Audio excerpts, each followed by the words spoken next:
Start. નમસ્કાર મિત્રો, હું અજય કોટક, મોરબી સનાતન યુવા ગ્રુપ પ્રમુખ. આજે તાજેતરમાં 2 દિવસ પહેલા એક વિડીયો મૂકેલો. આજે બીજો વિડીયો લઈને આપની સમક્ષ આવ્યો છું. છેલ્લા અઠવાડિયા 10 દિવસથી આ દેશનું વાતાવરણ બગાડવા માટે દેશ વિરોધી તત્વો દ્વારા જે કંઈ કોશિશ થઈ રહી છે એ બાબતનો પ્રકાશ ફેંકવા માટે આ વિડીયો રજૂ કરી રહ્યો છું આપની સમક્ષ. મિત્રો, પેપર લીક કૌભાંડ કહે છે નીટ. 3 મેના રોજ નીટ એક્ઝામ લેવાઈ ગઈ. 12 તારીખે એ એક્ઝામ કેન્સલ થઈ ગઈ. ત્યાર પછી ફરીથી 21 જૂનના રોજ નીટની એક્ઝામ લેવાઈ ગઈ. 16 તારીખે 16 જુલાઈના રોજ એનું રિઝલ્ટ અપાઈ ગયું. વિદ્યાર્થીઓ એડમિશન માટે લાઈનમાં ઊભા છે. જે વિદ્યાર્થીઓને કાંઈ લેવા દેવા નથી એવા વિદ્યાર્થીઓ નીટની એક્ઝામ કેન્સલના આંદોલનમાં જોડાયેલા લોકોમાં 50% વિદ્યાર્થીઓ નહીં, 50% બીજા લોકો જોડાયા અને એને કોંગ્રેસ, આમ આદમી પાર્ટી, સમાજવાદી પાર્ટી આવા લોકો સપોર્ટ આપે. દેશ વિરોધી તત્વો જે પાકિસ્તાન તરફી લોકો એને સપોર્ટ આપે અને આપણા દેશના કોંગ્રેસના નેતાઓ રાહુલ ગાંધી, અરવિંદ કેજરીવાલ, અખિલેશ યાદવ આ બધા એને સપોર્ટ આપે.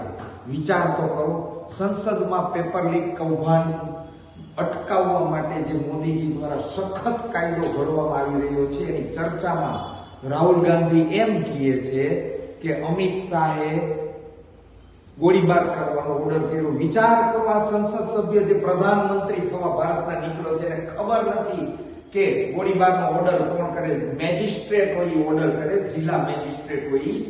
કોઈ મિનિસ્ટરે ગોળીબાર કરવાનો ઓર્ડર ન કરવાનો હોય એના માટે સંસદમાં માફી ન માંગી ત્યાં સુધી સંસદ રોકી દેવામાં આવ્યું. વિચાર કરો કે આ વ્યક્તિને વડાપ્રધાન થવું છે ભારતનો.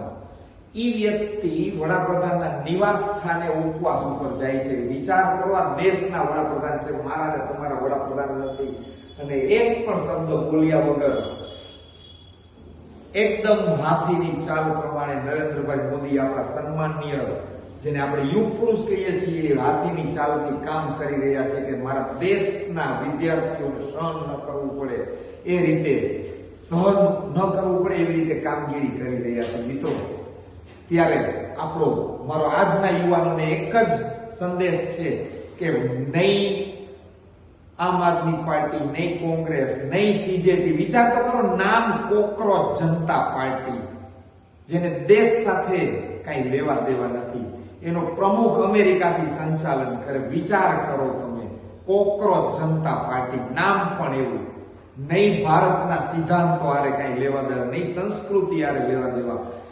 અને જ્યારે ભારતના શિક્ષણ મંત્રી રાજીનામું આપે છે ત્યારે ધર્મેન્દ્ર પ્રધાનજી જ્યારે રાજીનામું આપે છે ત્યારે એના સીજેપીના પ્રવક્તા સૌરવ દાસ ડાન્સ કરે છે. વિચાર તો કરો, આ દેશના યુવાનો કઈ બાજુ જઈ રહ્યા છે.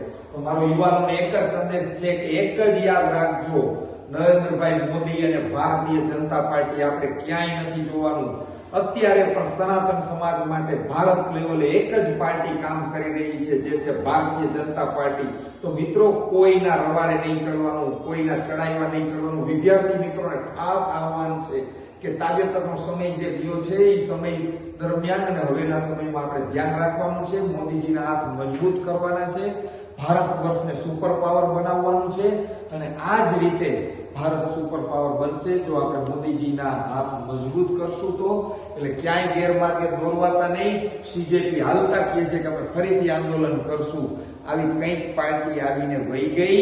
કોઈ પાર્ટીના રવાડે આપણે ચડવાનું નથી. એકમાત્ર નરેન્દ્રભાઈ મોદીની સામે જોઈ ભારતીય જનતા પાર્ટીના સિદ્ધાંતો પ્રત્યે ધ્યાન આપી આપણે જ ભારતીય જનતા પાર્ટીને આગળ વધારી અને આપણે જ આગળ આવવાનું છે. નમસ્કાર.